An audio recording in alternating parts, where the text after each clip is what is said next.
What's up? I'm Christy Arnett for Card Player TV, and for this edition of Strategy, I caught up with Evelyn Ng to talk about things to keep in mind when you get short stacked early on in a tournament. A lot of times people are always worried about, what the average chip stack is, and people get kind of panicked. Okay. Where especially like good structures like these tournaments, you can really, afford to wait, and you don't have to play that first hand that looks like a face card or something like that.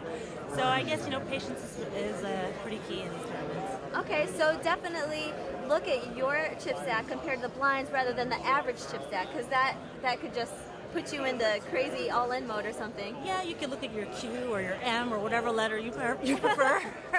But for me, it just happened to be like I never would have thought that in one round I would go from having 6,000 to like 55,000. Right.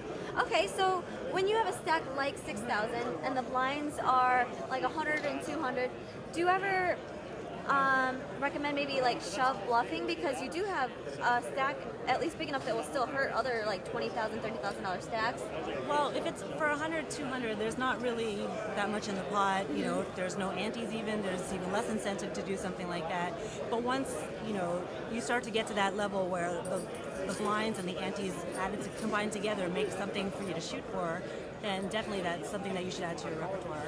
Okay. If you're just playing ABC, people are going to know that they're not going to give you action when you get a big hand. What about the hands when you have like ace, king, and like let's say you do have 6,000, the blinds are 1 and 2.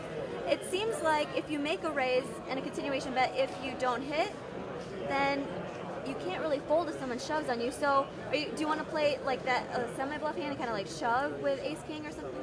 I guess there's two ways to play that hand. Like one is to take a stab at it even if you miss, but the thing that might eliminate that decision for you is just to push pre-flop, because if you're going to be calling, if you're going to put yourself at that tough decision later and you're already raising like a third or a quarter of your chips, like from what Daniel told me, is like if you're raising a fourth or a fifth of your stack, just to shove in and eliminate that factor. Thanks to Evelyn Ng for sharing her advice with us. I'm Christy Arnett for Card Player TV.